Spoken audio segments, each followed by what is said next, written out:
We are now. Okay. Yep. Roxby Downs is a town in the middle of nowhere that's only been there, what, 30 years now. And it's a place that exists for only one reason, because of a mine where they mine a bunch of stuff, including a lot of uranium that gets used to make yellow cake, that gets used to make fuel rods, that gets used to make electricity, and creates a lot of pollution which comes back to us. So for me, Roxby Downs may be a town in the middle of nowhere that's only been there for 30 years, but it's a place where there is something really significant happening that's making a bad problem even worse, and that is the expansion of the mine there, the creation of a huge hole in the ground and mountains of dust that are going to poison any people who survive what's going on currently. Creates a lot of pollution which comes back to us. Yes. So the picture to me is clear.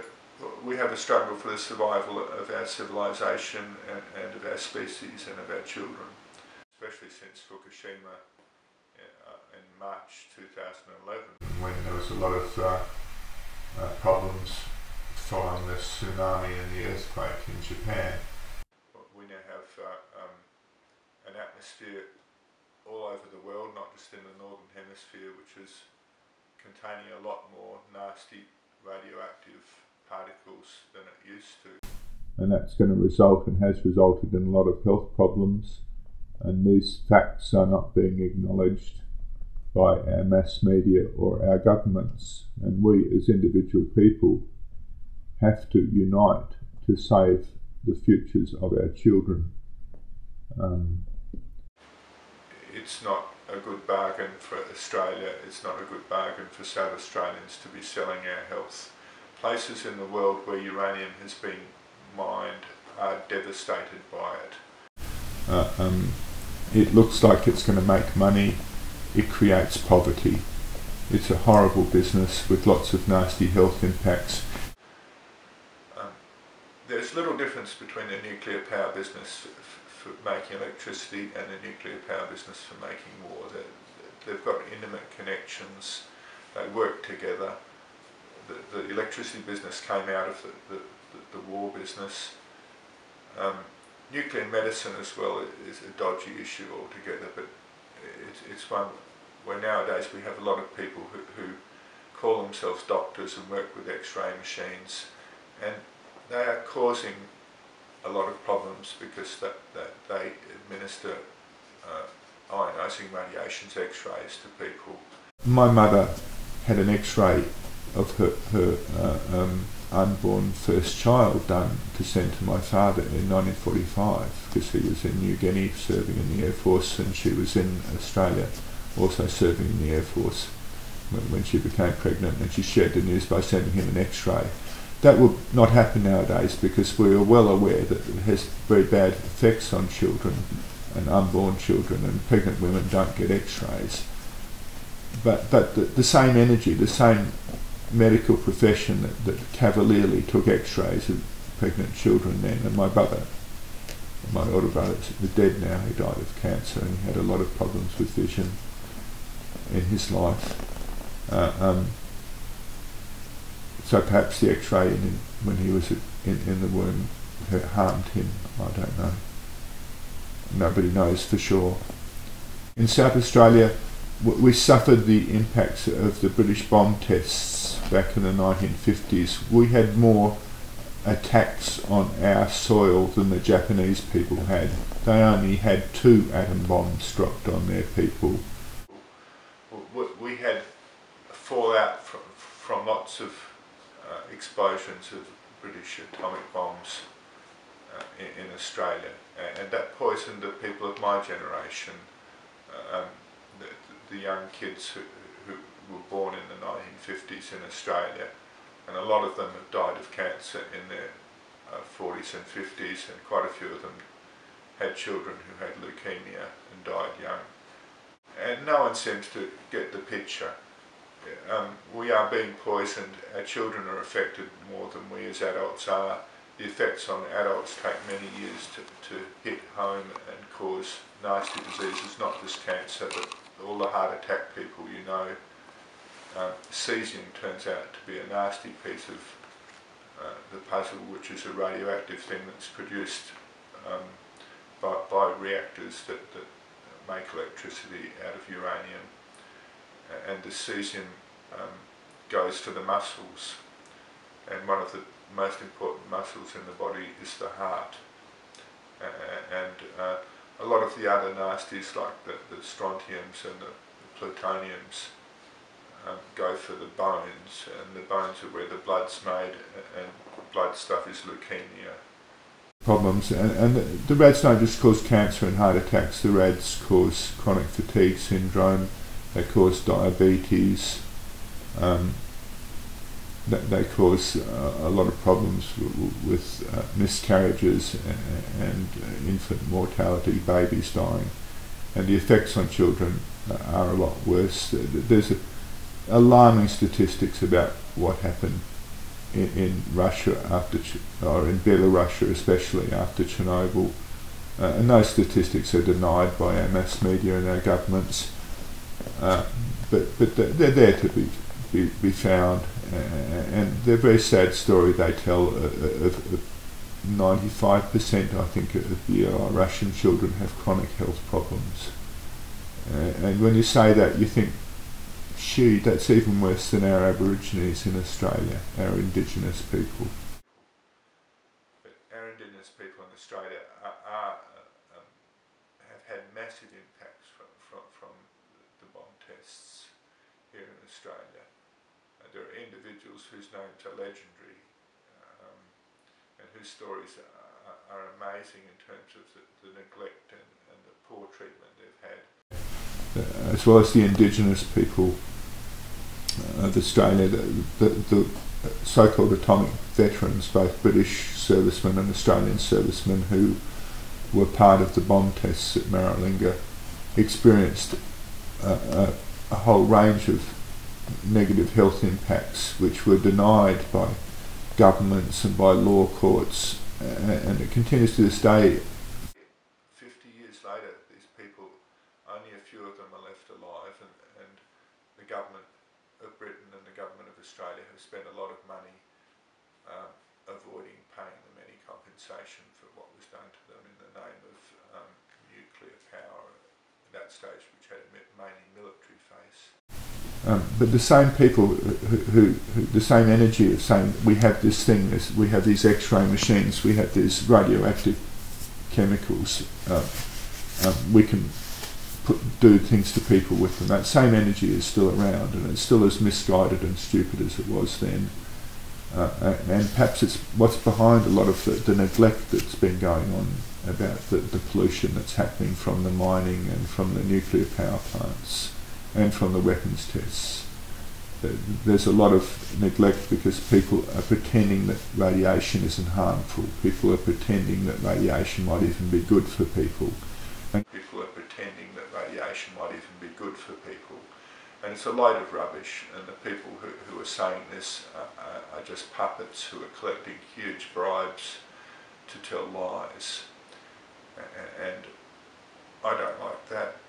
Adelaide, we have someone called Pamela Sykes who's received millions of dollars of American money from a mob called the DOE in America, the Department of Energy, which is largely the old Atomic Energy Commission. And the money's been paid to Sykes so that she can do research which proves that a little bit of radiation is good for you. She says vitamins are like she says radiation is like vitamins. And she's very wrong in that, and the science is clear that she's very wrong. The United States pays her money, and then the Department of Energy in the United States can say, we don't need to fix up this place that has radiation poisoning and radiation pollution, because it's actually good for you to have that little bit extra radiation, and we don't need to clean it up, and we've just saved $10 billion. Isn't that fantastic? We don't need to clean up the mess we made. It's not a mess, we've redefined the rules. But they're changing the rules in that way is a fraud. It's a criminal fraud.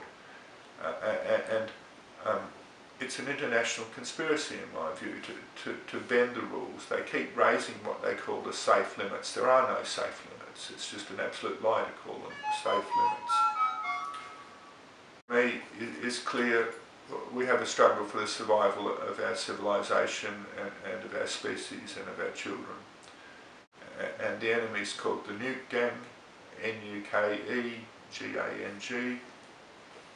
and I started calling them that, and a few other people are starting to call them that. It's the only way to describe a gang of murderous people. They're a gang, and they've got a lot of money. The Manhattan Project, which produced the bombs in World War II, was the most expensive thing ever done by people ever. It was a huge amount of money was thrown at this business of making a few kilograms of stuff produce so much energy that it could kill tens of thousands of people immediately and hundreds of millions, thousands of people in the long term from the fallout. That amount of money, that huge bank account is still funding a massive propaganda effort to convince people that everything is okay, and that, as I said earlier, the hormesis lie, the lie that radiation is actually good for you in small doses. The reality, I repeat, is that radiation is not good for you. It's a lot worse than we know, and we are involved in a huge nasty experiment where we are finding out what rads do to people, and the people of Japan and the people of northern Japan in particular, and the children of northern Japan in particular, are the innocent victims of this horrible experiment. And we will see more and more over the next few months and few years the effects of this horrible poisoning of our atmosphere and of our food chains by this gang of people I call the Nuke Gang. No, I've never been to Roxby Downs before. No, I worked in Whyalla for a few years. At the time when Roxby Downs was starting up, it was only a few years after Roxby Downs had started up, and I knew a few people who went from Whyalla to Roxby Downs. There was an energy of pioneering spirit there. There was an energy of people doing something new. And at the time, I didn't really care a lot about the nuclear issue. I was doing other things.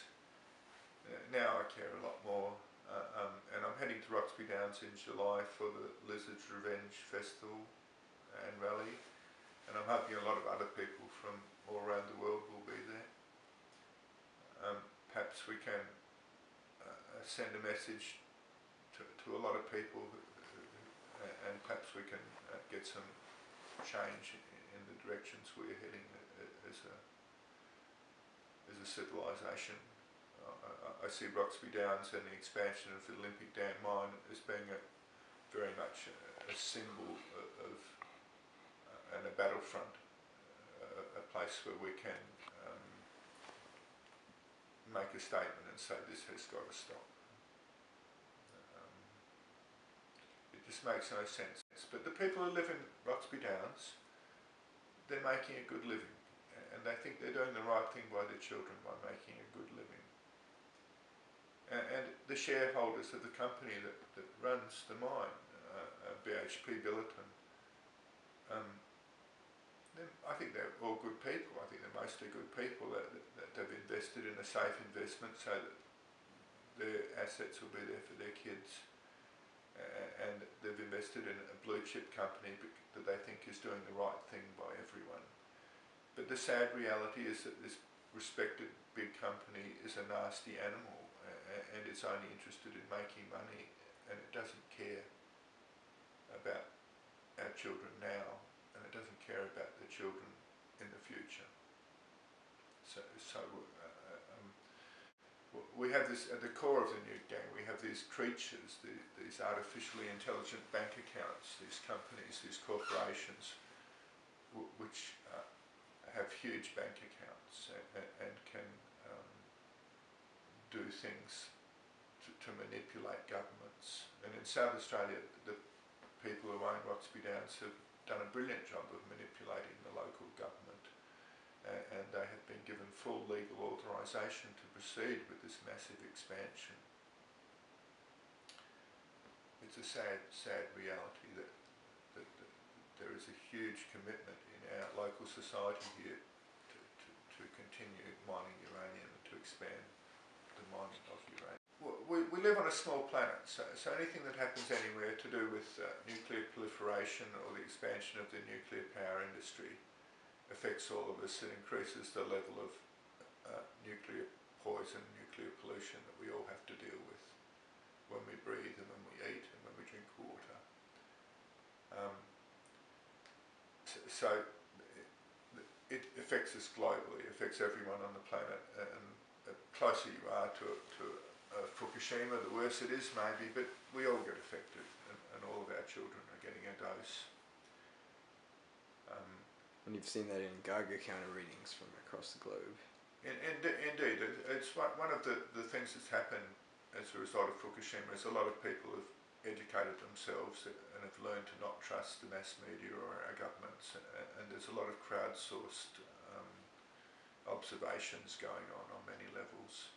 And Facebook provides a networking mechanism, and I've got to meet a lot of people through Facebook who own Geiger counters and live in various places around the world, and we've all exchanged knowledge and that we have and ignorance as well, and learned a lot about how radiation is measured, and it's a very complex subject.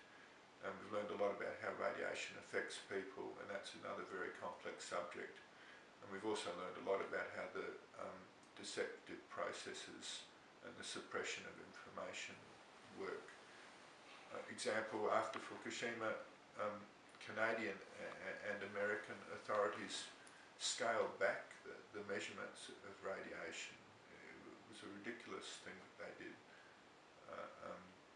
And the only excuse possibly is that they didn't want to cause alarm, but it's terrifying, the suppression of information and the lack of warning. And it's typical of the irresponsible behaviour of the nuclear power industry and the nuke gang in general. Roxby Downs also, the expansion of the mine is going to have a lot of local impacts, and they're going to affect the people of southeastern Australia, the people of Melbourne, the people of Adelaide, the people of Sydney. Three very big cities are going to have to deal with dust storms which contain high levels of radioactive uranium in particular, and these dust storms will come from the massive mountains of dirt that will be built when they dig the huge hole that is the expanded mine that they plan to do at Roxby Downs. So that's part of the local impact. Even more locally, they're continuing the pillaging of the artesian water. This ancient resource of pure water is being just used to hose down dust. It's just obscene to me.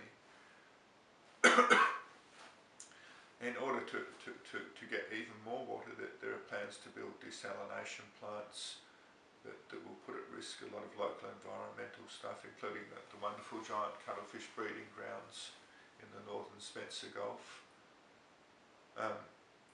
The effects on radium, of radon gas on people who work in uranium mining and people who live near uranium mining is a huge thing which has led to the devastation of communities all around the world who have done uranium mining.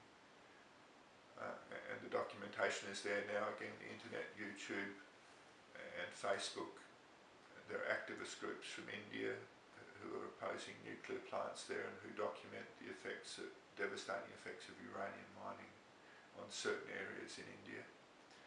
There are similarly people who are activists in North America and document the effects of uranium mining on mainly minority indigenous people, Canada and in Arizona in particular, in the USA. So those are the impacts. There's also the longer term things to do with nuclear proliferation and the risk of idiots getting hold of the knowledge and the ingredients to make atomic weapons. That's certainly an ongoing issue. Nuclear proliferation with governments having atomic bombs is bad enough, but there's plenty of valid fear that terrorists will acquire nuclear materials. But it's like they don't need to. We're already being poisoned by our own governments. Like, who needs terrorists when you've got governments like we have? It's a shocking situation. And again, it's a global situation. It's one which transcends the borders. Just as these corporations and the nuke gang itself live in a world where they duck and weave between a law here and a law there, and they can do where they duck and weave between a law here and a law there, and they can do something legally here and they can do something else legally here. We, the people of planet Earth, need to respond in a similar transnational way to defend ourselves against this horrible threat, this lethal threat. And it's a global situation. It's one which transcends the borders. Just as these corporations and the nuke gang itself live in a world where they duck and weave between a law here and a law there, and they can do something legally here and they can do something else legally here. We, the people of planet Earth, need to respond in a similar transnational way to defend ourselves against this horrible threat, this lethal threat. How many people have been killed by Fukushima? And Fukushima is the result of what seemed to be a peaceful industry, mining uranium in Australia, making money to feed the kids and to have a good life. So the people of Roxby Downs don't feel guilty. They don't think they did Fukushima. The people of South Australia, including the politicians who are voting for the expansion of the Olympic Dam mine, these people don't feel responsible for the poisoning of Japan. These people don't feel responsible for the poisoning of the Northern Hemisphere, and these people don't feel responsible for the poisoning of their own children. And yet they are responsible. They are part of a process which is inevitably leading to the poisoning of our children.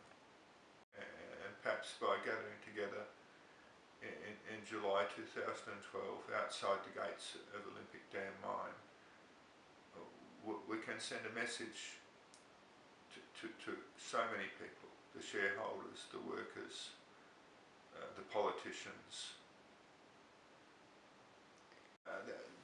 There was a time when Australians did not allow uranium mining for the very good reasons that it's an immoral thing to do, and for some reason those standards were relaxed. And we are now allowing uranium mining, and we are contemplating and authorising the expansion of uranium mining in Australia.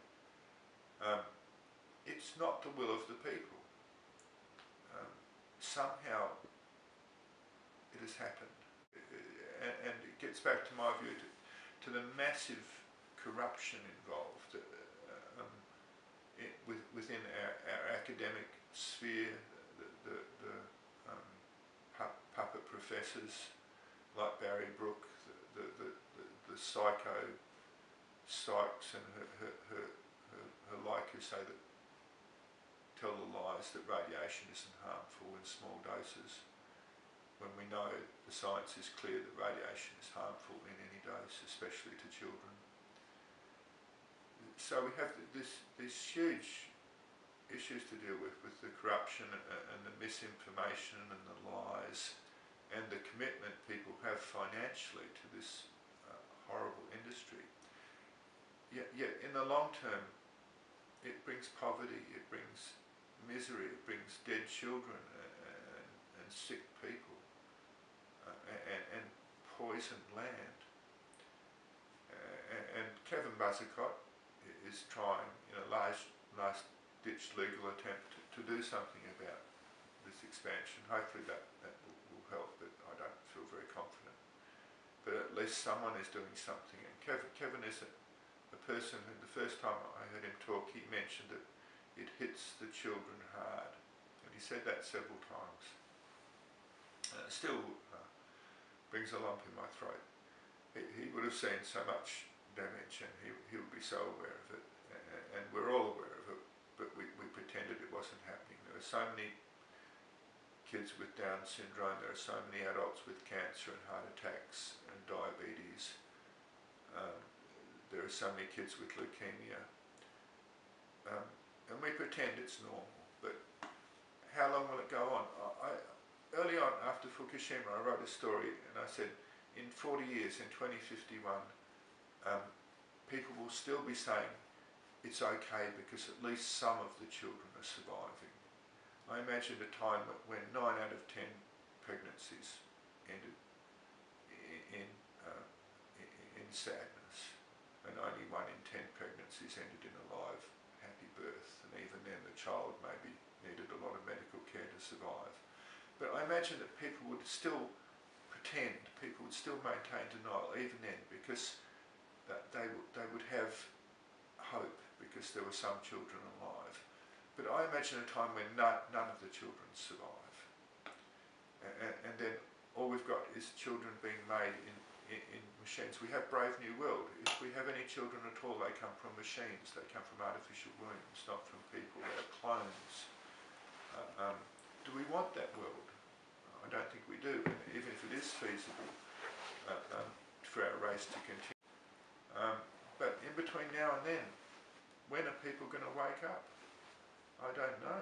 All we can do is try. The people who have woken up cannot return to unawareness. Some of them are aware that they are dying quickly. Some of the people I'm talking to through Facebook in North America and in Japan are aware that they are dying quickly. And they know what's caused it. My own family experience is a sad one.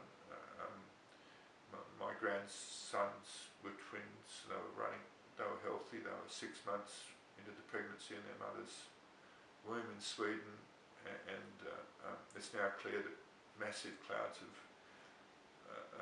radioactive poisons came from Fukushima to Northern Europe and Scandinavia in particular from March 22nd, 2011 onwards.